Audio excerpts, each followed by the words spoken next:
Insurance sector के लिए बड़ी खबर है। अब बीमा खरीदने के लिए डीमैट खाता जरूरी होगा। इंश्योरेंस रेगुलेटर IRDAI ने इसकी मंजूरी दे दी है, तो इंश्योरेंस के लिए अब डीमैट खाता जरूरी कर दिया गया है, जिससे कि बीमा दस्तावेज की सुरक्षा आसान होगी और सीडीएसएल को होगा इससे सबसे ज्यादा फायदा। आपको बता दें, सीडीएसएल डीमैट की सबसे बड़ी डिपॉजिटरी है। इस खबर पर और ज्यादा डिटेल्स के लिए हमारे साथ जी मीडिया संवाददाता अनुराग शाह है। अनुराग, ये तो बहुत बड़ी खबर है इंश्योरेंस सेक्टर के लिए कि अब बीमा खरीदने के लिए आपको डीमैट खाता होना जरूरी है। जरा इसके मायने समझाएं।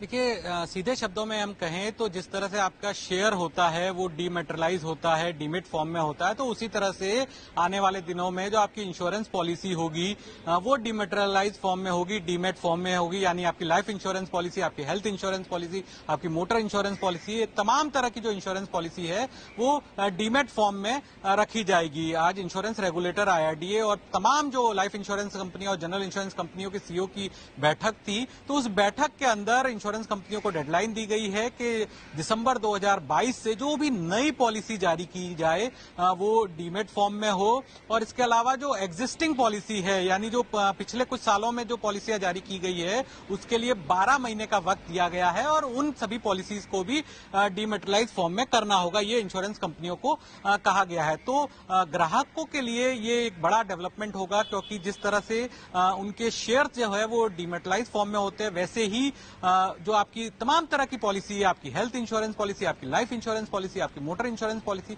तमाम एक ही जगह पे होगी। वो फिजिकल फॉर्म की जगह डीमेटेरियलाइज फॉर्म में होगी। आप वहां पर जो भी बदलाव करने होते हैं वो ई इंश्योरेंस अकाउंट में जाके उसमें बदलाव कर पाएंगे। नॉमिनी चेंज से लेके तमाम चीजें उसको किया जा सकेगा। आपकी इंश्योरेंस पॉलिसी के अगेंस्ट आप लोन ले पाएंगे। सिर्फ जो शेयर और इंश्योरेंस पॉलिसी में फर्क ये रहेगा कि शेयर्स को आप बेच सकते हैं, खरीद सकते हैं, लेकिन यहां पर जो डीमेट फॉर्म में पॉलिसी होगी उसे बेचा या खरीदा नहीं जा सकता। तो काफी बड़ा डेवलपमेंट है ये इंश्योरेंस स्पेस के अंदर, जहां पर भविष्य में आने वाली जो पॉलिसीज होगी वो डीमेट फॉर्म में होगी। और जैसा कि हमने कुछ दिन पहले बताया था कि इंश्योरेंस के अंदर, नॉन लाइफ इंश्योरेंस के अंदर KYC भी जरूरी होने जा रही है 1 नवंबर से, तो उसके साथ ही इसको और ज्यादा एक मोमेंटम मिलेगा डीमेट फॉर्म में करने का। और जो 4 रिपोजिटरी कंपनीज है, CDSL, NSDL, कार्वी और कैम्स, उनको काफी बड़ा कारोबार मिलेगा, क्योंकि जो डीमेटेरियलाइज फॉर्म में ये इंश्योरेंस पॉलिसियां रखी जाएगी